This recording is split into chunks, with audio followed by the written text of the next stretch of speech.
Hello there, and welcome. It's Friday, so I thought it might be interesting to tell you the story of how I got my first teaching gig.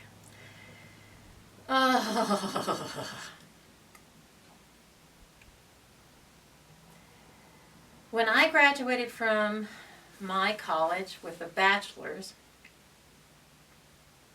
I got certified to teach in 3 areas: math, English, and science.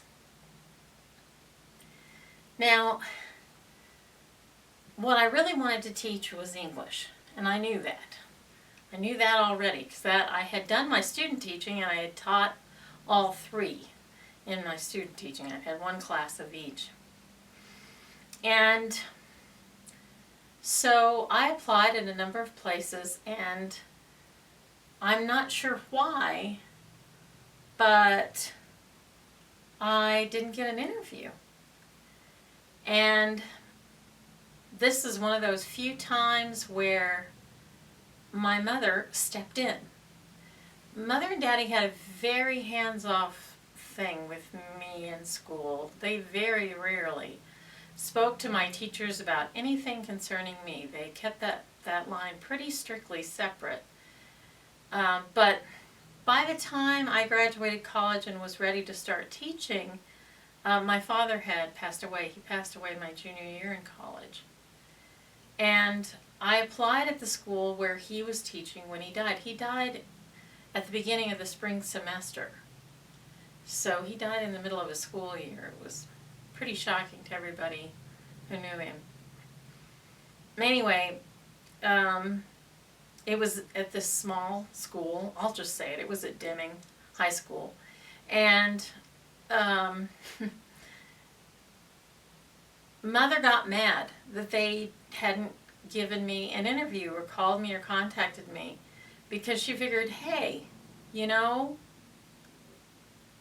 my husband died serving your school, you louts. You ought to at least give her an interview. At least that. And so she called the office, and I think she never told me what exactly she said or who exactly she talked to, but she got me an interview.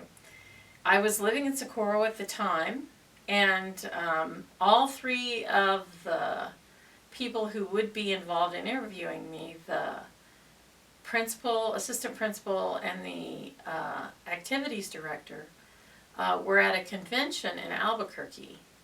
And so I was told to go to Albuquerque for the interview. And so I drove up there. It was gonna be in the lobby of a hotel. And halfway to Socorro, halfway between Socorro and Albuquerque, there's a rest stop, and I pulled over at the rest stop and vomited. I've never been more nervous in my life than I was for that interview. I've done a lot of theater work, stage work, and I've done a lot of interviews since that interview. But that interview was the one that scared me the most, and I just vomited.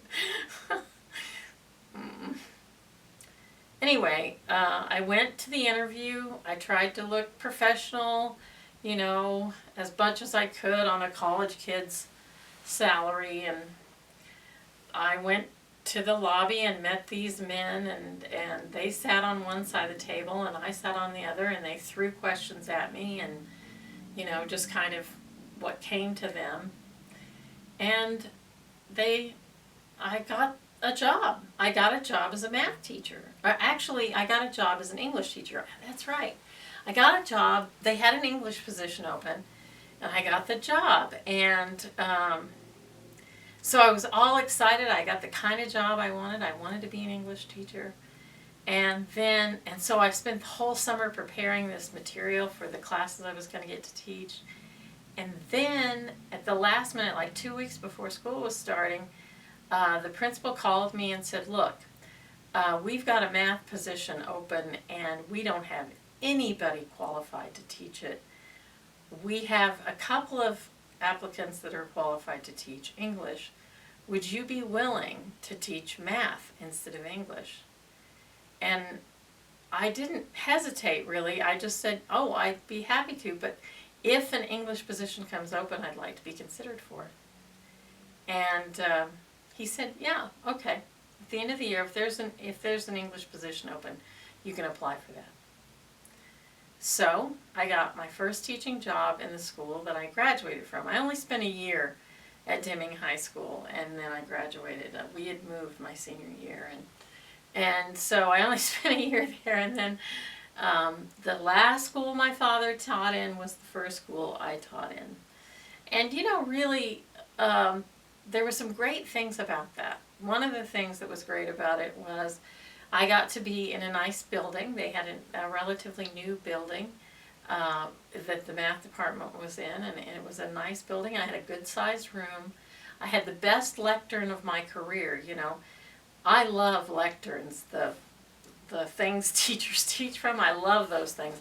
And the best one I ever had was there at Deming in that math class. It was beautifully made. It had shelves underneath. It was it was like it was designed by a teacher who really knew the business of teaching. When that year ended, an English position did open up, and I applied for it. But one of the best compliments I ever received was from the kids that I had as students that year. They came in and said, "Somebody said you're moving to English," and I said, "Yeah." And they said, "Please don't. You're the only math teacher I've ever understood."